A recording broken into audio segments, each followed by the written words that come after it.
하신 분으로서 어떤 이 마력이 이 영화과 대중들과 그렇게 광범위한 그 접점을 만들어냈다 이렇게 스스로 생각하셨는지 좀 여쭤보고 싶습니다. 일단은 뭐 이제 영화를 만들 때 저희가 가졌던 부담감은 사실은 뭐 흥행이 잘 됐어요 뭐 이런 거는 아예 근처에도 가지 못했고요. 사실 못 만들면 이라는 부담감이 훨씬 더 컸습니다. 왜냐하면 어쨌든 저희 영화의 모티브가 되신 고 노무현 대통령이 사실은 제대로 이해와 평가를 못 받고 계시다는 게 제 개인적인 의견이고요. 네. 많은 오해하고 편견이 사실 또 우리 사회에 있습니다. 이제 그런 부분들이 자칫해서 영화가 잘못 만들어지면 그 오해와 편견이 풀어질까봐 그런 부분이 좀 제일 많이 걱정됐었던 바였고요. 관객분들이 이제 많이 이제 봐주시고 또 이해해 주신다는 말씀을 들었을 때 네. 사실 이렇게 소위 말해서 이렇게 양이 늘어난다의 기쁨보다는 이렇게 좀 그래도 이해와 공감을 좀 얻고 있구나라는 다행이라는 마음이 너무 커서 걱정이 저희가 좀 많이 생각보다 많이 했었구나라는 네. 생각이 좀 듭니다. 그래서 나중에 많은 관객들이 봐주신다고 했을 때 일단은 그냥 마음에 드는 생각을 일단 무조건 감사드린다는 그 99.999 정도 됐었던 것 같고요. 이제 0.001% 정도는 이제 이 영화 자체의 힘보다는 아무래도 사회적 맥락과 또 영화의 모티브가 되신 분이 가지고 있었던 그런 것들이 훨씬 더 크지 않았을까 그런 생각을 또 하게 됐습니다. 네. 그 영화가 개봉하기 전에 제가 그 소위 말하는 인터넷의 그 네티즌 평점이라는 거를 이렇게 막 들여다봤거든요. 영화가 개봉도 안 했는데 막 1점, 빵점 막 이렇게 계속 한 2만 명 정도가 참여를 했더라고요. 영화 개봉 전에. 이 영화에 대한 저주를 퍼붓는 사람들이 그렇게 많았어요. 그 이유는 뭘까라는 생각을 했어요. 왜 이 영화가 이렇게 저주를 퍼부을까? 근데 영화를 보다 보면은 그 저주를 퍼붓는 사람들이 참 측은하게 느껴지기도 하고 뭐 그런데 어쨌든 그래서 뭐 평점이 3점대 뭐 하여튼 사실 네티즌 평점이라는 건 믿지는 않지만 그 영화라고 하는 작품에 대한 평가를 하는 것이 아니라 영화가 담고 있는 소재 즉 고 노무현 전 대통령에 대한 그 증오와 저주가 아직까지 이렇게 뿌리고 있구나라는 것을 좀 새삼 느끼게 됐거든요. 그래서 그런지 영화를 홍보하는 과정 또는 영화가 계속 흥행하는 과정에서 영화 뭐 감독님이나 다른 그 배우들이나 관련되신 분들이 뭐 인터뷰 자리에서 사실은 계속 그분이라고만 호명을 했지 한 번도 실명을 영화에서도 송석 변호사라고 다른 가명으로 그렇게 나오는데 실명을 거론하지 않았어요. 근데 그런 부분에 대해서 좀 다소 좀 민감하게 생각하신 부분이 실제로 있으셨는지 좀 궁금해요. 사실 이제 저희가 흔히 안타고니스트 라인이라고 부르는 네. 이제 판사, 검사, 형사 쪽은 실존 인물들을 전혀 고려하지 않았습니다. 네. 그냥 영화적 어쨌든 장르를 만들기 위해서 그분들은 이제 사실상 허구적으로 만들어졌기 때문에 이제 실명이라고 했을 경우엔 뭐 솔직히 만들어질 때 이제 그쪽에 계셨던 분들은 이제 소송을 하시겠다고 말씀을 하셨던 바도 없진 않았습니다만 네. 그게 두려웠다라기보다 어쨌든 좀 더 영화가 좀 더 쉽게 이해되고 하기 위해서 그분들을 굳이 이렇게 뭐 나쁘게 그려서 뭐 고발하겠다는 것도 전혀 뭐 취지에도 일절 없었고요. 이 영화가 만들어서 갈등을 일으켜서는 절대 안 된다고 생각을 했기 때문에 그런 부분은 확실하게 허구가 많습니다. 공판도 사실은 5차 공판까지 갈 정도로 그 당시 시국 공판이 그렇게 친절하지 않았어요. 그냥 2번 정도 하고 그냥 재판은 끝났지. 그런 부분들은 어찌됐든 영화적으로 만들기 위해서 사실상 이제 공판의 수도 좀 늘고 그런 부분이 있기 때문에 허구가 있는 건 사실이고요. 다만 이제 아마 누군가 그런 말씀을 했어요. 미국에서 개봉했으면 이 영화는 베이스도 트루 스토리라고 아마 썼을 거고 네. 한국에서는 사실이 있긴 하지만 허구입니다. 기본적으로. 이제 어다루가 아다루를 하긴 하지만 어쨌든 그런 표현은 분명하게 했었어야 되지 않았을까 네. 그런 생각이 좀 들어서 저희도 그렇게 같이 판단한 거 아닌가 네. 감독님 입장에서도 영화 속에서 실명을 그러니까 송석 변호사라고 하는 가명을 쓴 것 자체에 대해서 좀 아쉬움이 드세요? 그냥 실명을 써버렸으면 어땠을까라는 생각도 드세요? 만약에 그랬다면 영화가 1,000만 명을 넘기지 못했을 것 같지 않으세요? 사실 이제 원래는 웹툰이었습니다. 기획이. 네. 제가 이제 웹툰을 이제 취미 삼아서 하고 있어서 웹툰이었을 때 이제 이름이 노우현이었어요. 노우현. 바보 우자에 네, 현명한 네. 명대 써서 이렇게 바보스러운 명과 현명한 명이 같이 있다 그래서 사실 그렇게 갔었죠. 근데 웹툰은 되는 게 뭐냐면 두 명만 욕먹으면 됩니다. 저하고 그림 그리시는 분만. 욕먹을 분이 그냥 한정돼 있고 요것도 자주 먹어봐서 뭐 가능하지 않겠나 싶은데 문제는 이제 좀 어쨌든 저희의 목표는 명확했습니다. 이해 지평을 넓힌다. 예, 굳이 오해를 만들 필요는 없다. 그렇게 하셔서 또 저희 장명에 이창동 감독님께서 책임감을 가지라고 네, 예. 좀 장명을 해주신 부분도 좀 있었어요. 감독님 이름을 따신 거죠? 예, 그래서 네. 배우 손광호 선배님의 성과 제 이름을 써서 이제 그게 더 부담이 됐었죠. 책임감을 가지고 가라고 하셔서 그런 좀 뒷얘기도 있긴 합니다. 네. 어디 재밌네요. 송강호 씨의 송, 양우석의 우석 이렇게 따가지고 송우석이 됐다는 비하인드 스토리. 이 자리에 있으신 분들만 들을 수 있는 아주 고급 정보가 아니었나 이런 생각이 굉장히 고급적으로 잘 설명했어요. 이제는 말할 수 있다. 네.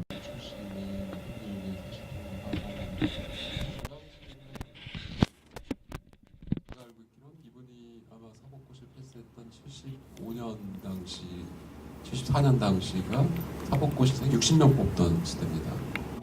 그 당시 서울대 법대가 제 기억에는 120명. 서울대 법대 나온 사람도 사법고시 패스율이 한 25에서 30%밖에 안 되지 않는 굉장히 힘든 시험을 사실상 통과를 한 거죠.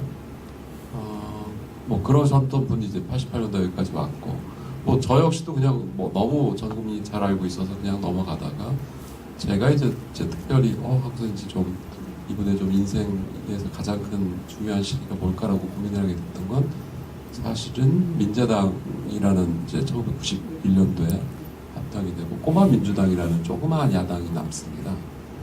이제 그때 사실 이게 얼마든지 소위 저희가 말하는 이제 정치인으로서의 성공과도 충분히 달릴 수 있음에도 불구하고 또 굳이 남아서 이렇게 사서 고생을 하시는 모습을 보면서 좀 이제 이게 인간적인 궁금함이 사실 먼저 들었습니다.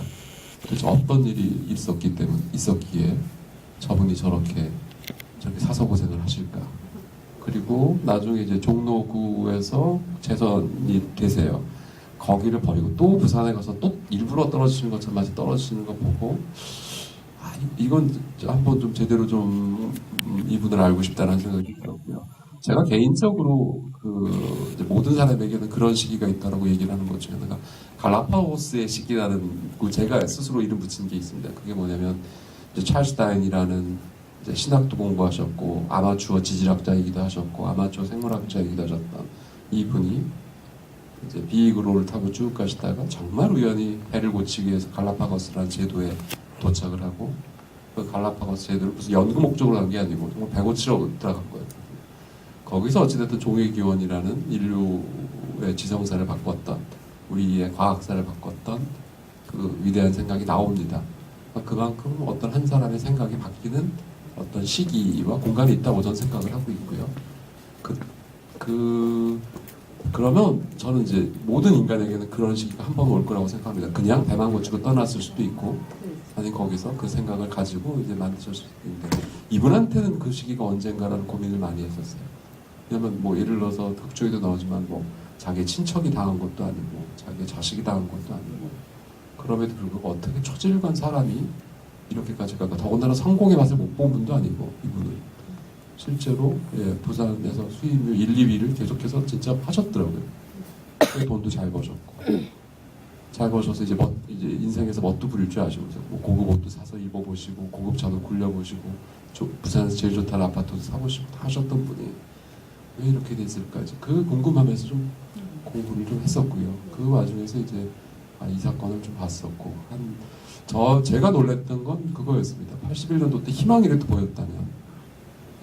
보였다면 어떤 그런 야심을 가질 텐데 솔직히 대한민국에서 소위 말해서 학생 운동이라는 것조차도 84년에야 돼야 시작이 됩니다.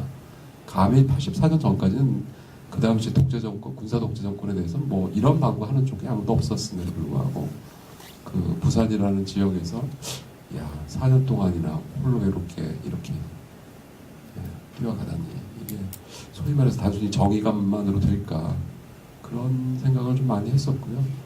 그 시점을 근데 너무 잘 모르시더라고요. 특히 젊은 친구분들께서. 그래서 좀 젊은 분들하고 좀 공감을 좀 해서 오해만 할 게 아니고 왜 이런 분들이 가지고 오셨는지 같이 좀 이해를 하고 싶어서 그런 마음에서 이제 가지고 있다가 대통령 후보가 되시고 대통령이 되시고 나서 이제 오히려 못 만들 거라고 생각해서 버렸었습니다. 만들면 용비 어청가 맡게 되지 않겠다 싶어서 버렸었다가 이제 5년 전에 비극적 사건이 있었고 이제 웹툰으로 그래도 한번 좀 젊은 친구들하고 같이 공감을 하고 싶었다가 우연히 이제 또 영화가 나오게 된 거고.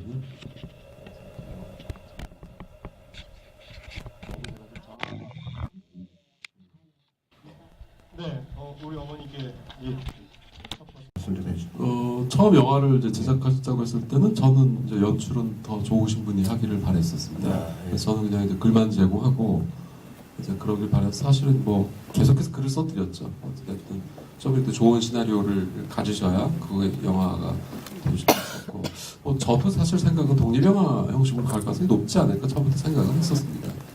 근데 이제 아무래도 좀 돈의 문제보다는 이제 같이 일하실 감독님들과 또 배우분들이 쉽게 아무래도 결정을 못 하셨어요.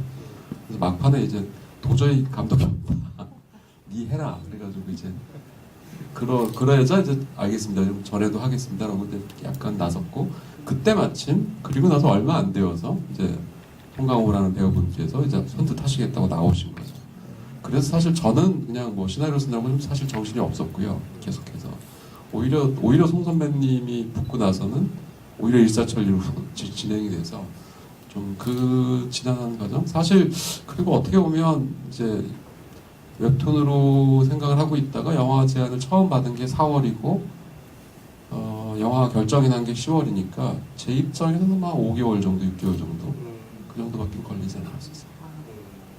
그러니까 제가 듣기에는 이게 여러 그 투자사들을 이렇게 다니고 그 투자 결정이 이렇게 쉽게 빨리 안 내려지고 뭐 이런 과정이 있었다고 그러는데 그게 아니었군요. 뭐 되게 빨리 오히려 배우분들하고 감독님들이 아무래도 좀 고민이 좀 많을 수밖에 없었던 것 같고 차마 투자사에는 거의 못 들어갔었던 아예.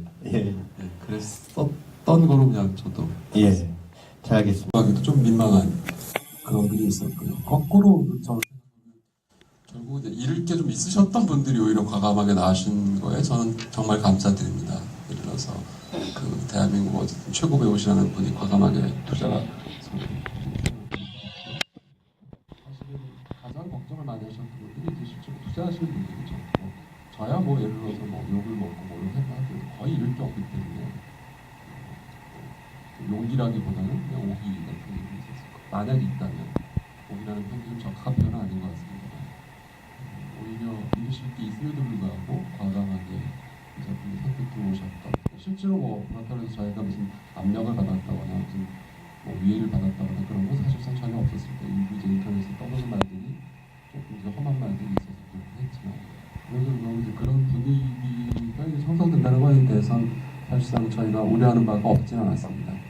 그리고 저는 개인적으로 이 자리를 빌어서 이제 출연하신 분들, 그다음에 투자해주신 분들, 제작해주신 분들, 무엇보다 봐주신 분들에 대해서 정말 깊이 감사 말씀드립니다. 저의 연기보다는 오히려 봐주신 관객분들의 연기가 더 크지 않겠나 감사하게 생각하고 있습니다. 감사합니다. 영화 속에서 그 조우하게 돼가지고 이제 서로가 아니죠. 린치를 당하고 송강호 씨를 이렇게 패고 그다음 밖에 나갔는데 애국가가 나오니까 딱 그 국기에 대한 맹세하는 그 장면이 저는 굉장히 이 각돈이라고 하는 사람이 맡은 그 착용감이라는 캐릭터를 아주 상징적으로 잘 묘사하고 있다는 생각이 드는 거예요. 근데 이 사람은 그냥 명확하고 기회주의적인 속성을 가지고 있는 사람, 사실 그래서 더 무서운 거거든요.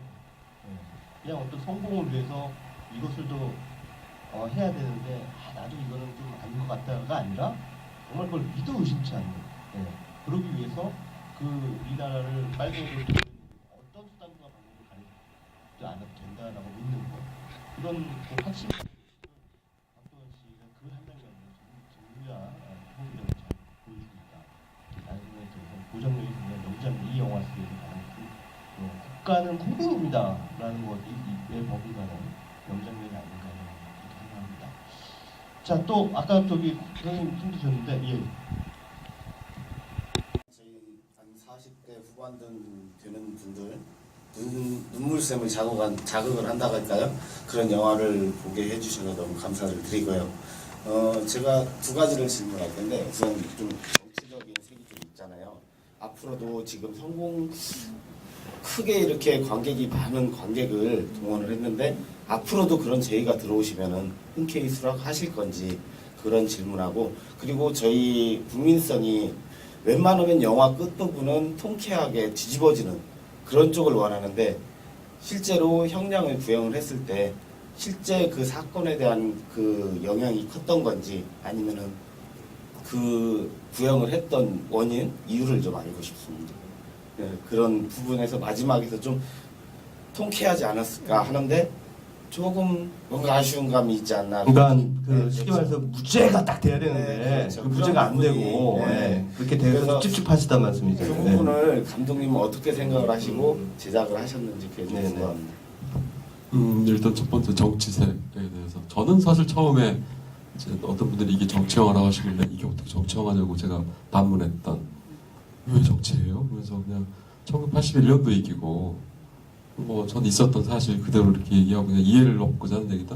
정치 얘기는 아닌 것 같다라고 얘기했더니 정치 얘기야 그러면서 이제 사람들이 하시길래 처음엔 좀 난감해 하다가 이제 이게 만들어진다는 얘기 듣고서 이제 네티즌 분들께서 이제 좀 좋지 않은 말씀들을 많이 해주셔서 저의 장수에 영향을 많이 해주실 때 이게 정치적인 영화겠구나라는 생각을 좀 그때서 했습니다.